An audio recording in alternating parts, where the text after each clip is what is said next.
Ezra 4. Now when the adversaries of Judah and Benjamin heard that the returned exiles were building a temple to the Lord, the God of Israel, they approached Zerubbabel and the heads of fathers' houses, and said to them, Let us build with you, for we worship your God as you do, and we have been sacrificing to him ever since the days of Esarhaddon, king of Assyria, who brought us here. But Zerubbabel, Jeshua, and the rest of the heads of fathers' houses in Israel said to them, You have nothing to do with us in building a house to our God, but we alone will build to the Lord, the God of Israel, as King Cyrus, the king of Persia, has commanded us. Then the people of the land discouraged the people of Judah, and made them afraid to build, and bribed counselors against them to frustrate their purpose, all the days of Cyrus king of Persia, even until the reign of Darius king of Persia. And in the reign of Ahasuerus, in the beginning of his reign, they wrote an accusation against the inhabitants of Judah and Jerusalem. In the days of Artaxerxes, Bishlam and Mithridath and Tabeel and the rest of their associates wrote to Artaxerxes king of Persia. The letter was written in Aramaic and translated. Rehum the commander and Shimshai the scribe wrote a letter against Jerusalem to Artaxerxes the king, as follows.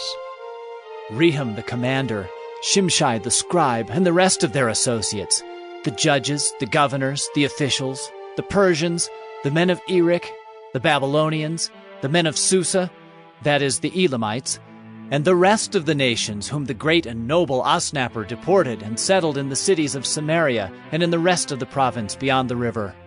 This is a copy of the letter that they sent. To Artaxerxes the king, your servants, the men of the province beyond the river, send greeting. And now be it known to the king that the Jews who came up from you to us have gone to Jerusalem.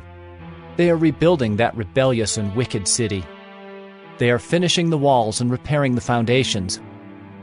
Now be it known to the king that if this city is rebuilt and the walls finished, they will not pay tribute, custom, or toll, and the royal revenue will be impaired. Now, because we eat the salt of the palace, and it is not fitting for us to witness the king's dishonor, therefore we send and inform the king, in order that search may be made in the book of the records of your fathers. You will find in the book of the records and learn that this city is a rebellious city, hurtful to kings and provinces, and that sedition was stirred up in it from of old. That was why this city was laid waste.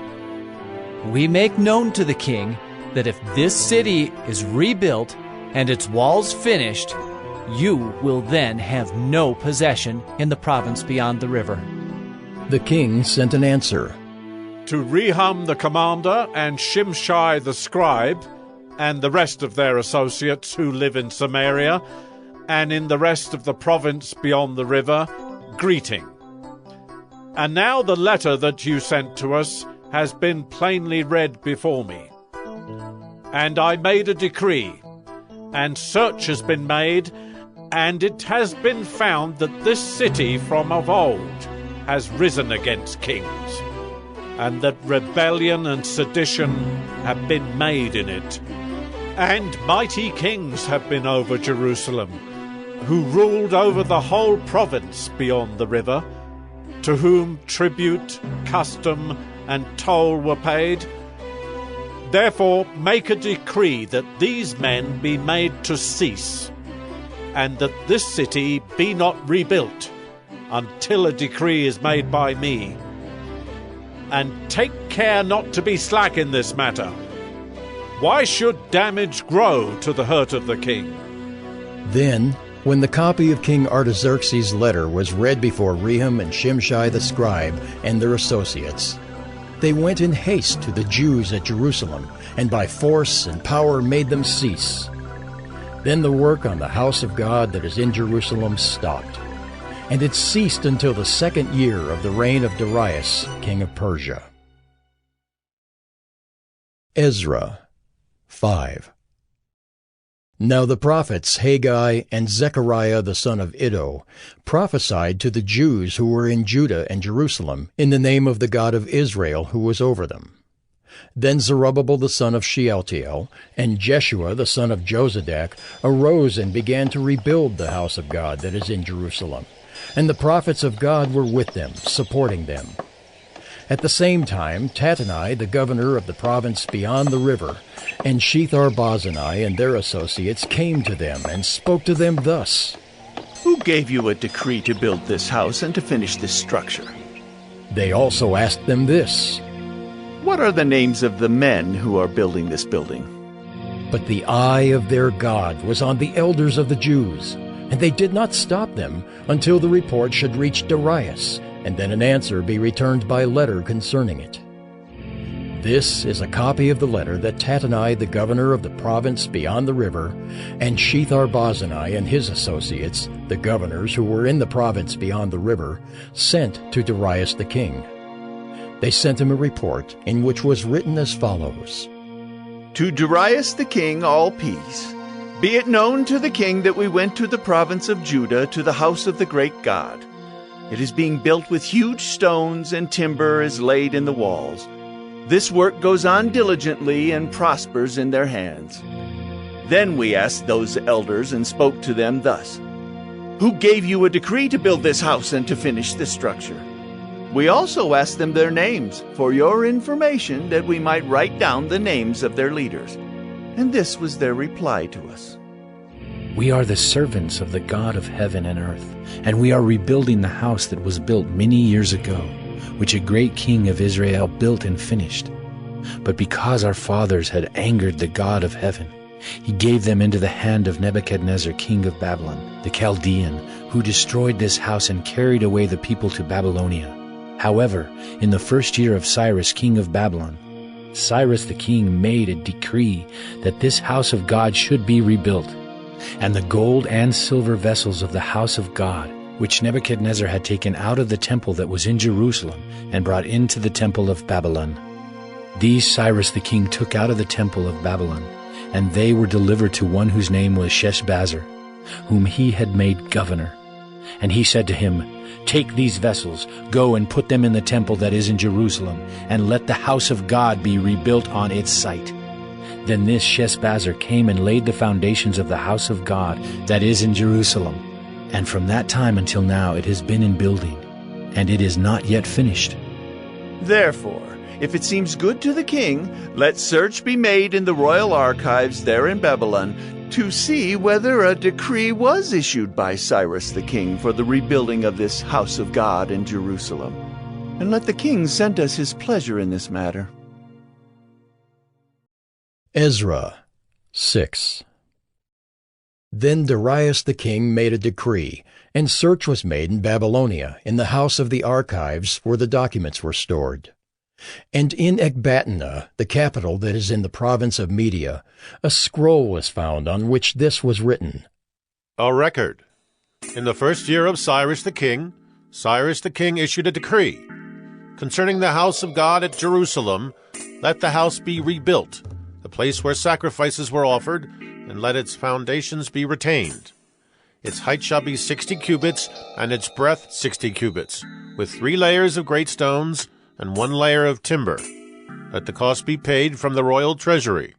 And also let the gold and silver vessels of the house of God, which Nebuchadnezzar took out of the temple that is in Jerusalem and brought to Babylon, be restored and brought back to the temple that is in Jerusalem, each to its place.